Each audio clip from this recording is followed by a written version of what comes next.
we're really excited. We had a fantastic opening ceremony last night. The athletics has a day of rest before we kick off proceedings tomorrow, and I think everyone's raring to go. And we had a great team meeting this afternoon, and everyone's really positive and looking forward to competition starting. What's the vibe like in London? This is one of the biggest Paralympics we've seen, near sellout crowds. How's the Australian team feeling? How are the nerves? Look, it's fantastic, actually. I mean, we just around the Olympic Park precinct, it was packed today. I was literally just talking to the swimming manager, and they had a full stadium there, and the noise was just incredible, they said. And I know that it's going to be the same at the athletics tomorrow. We've got a sellout crowd there, and we walked into the stadium last night, look around and see the 80,000 people peering down at you and making a very big noise, and that was just a fantastic experience for the athletes. And you can see that everyone's really excited, and the Paralympics is just a continuation of the success that London had with the Olympics. Are these some of the biggest crowds these athletes will have competed in front of? Absolutely, yeah.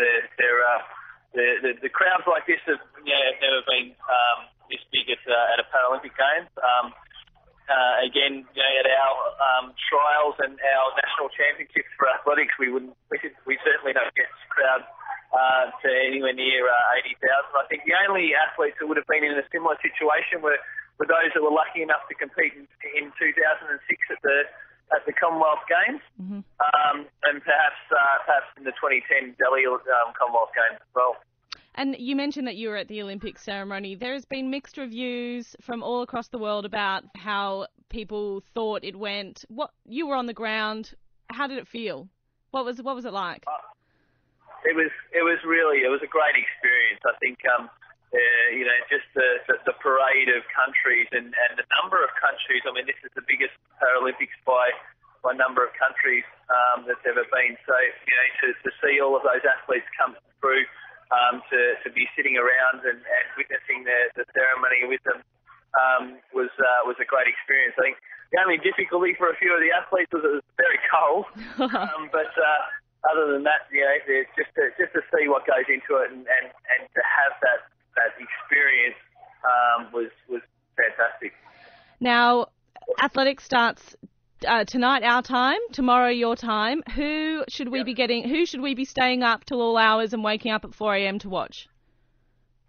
Look, tomorrow we're going to have we've got a fantastic start to our campaign. I think we've got Cass Proudfoot, who's a reigning world record holder in her class, competing in the discus tomorrow morning our time. We also have Rosemary Little and Christy Pond, who are competing in their 200 metres tomorrow. We've also got Kurt Burnley, who a lot of people will know as one of our keen and best athletes. He's kicking off his campaign tomorrow night our time in his 5,000 metre heat. So that'll be a great starting point for him in this games, and he is definitely raring and ready to go. And who we're all ready to watch here in the Riverina is Riverina athlete Scott Reardon. He holds a special place in our hearts across the Riverina. How's he feeling going into his events?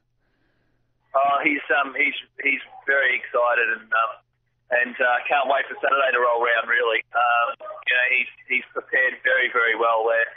They've been over in Cardiff for a few weeks. We were there as a full team, and he and his squad were there for probably 10 days before the rest of the squad joined them. And he's running PBs almost every time he goes out on the track, and that sort of performance will certainly put him in the medal mix, and it's great reward for the amount of work that he's put in ever since he took up the sport.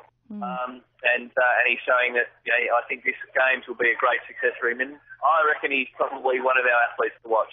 Fabulous. Well, we'll be watching him, and he's like so many of our athletes, where he excelled in one sport and has now gone into another high level in Paralympics. Is this, with Oscar Pistorius, is this the future for Paralympians? Look, I think anyone who's had a success at in one sport, knows what it takes to be successful, and I think that's a really important part of athletes who can get to a Paralympic level. I think that they have the work ethic, they have the training, they understand movement of their body. They may have to relearn if they've had an accident, sort of in the same way that Scott did. But it certainly helps that. I don't think it's necessarily the only breeding ground for successful athletes in Paralympic sport, but certainly some people can make that crossover and be really successful. And it seems that going into these Paralympics, we know more of the athletes' names. We're aware of their stories.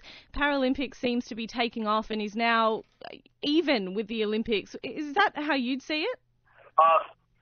Look, I think that we certainly are getting a much more increased profile, and the support that these games will get through the coverage from the ABC is going to just increase that within Australia.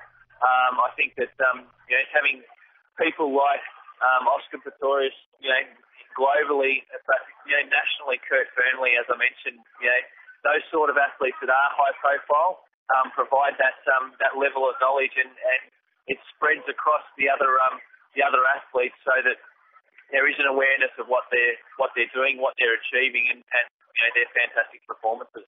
And I think that's a great thing. Andrew, thanks so much for your time. I know that it's late there and you're in the dining room and probably trying to get sleep is the last thing on your mind with all the adrenaline pumping around the venues. But we'll let you go, and good luck to everyone. Pass on our best wishes to the athletes and best of luck. Thank you very much, Curtis. I really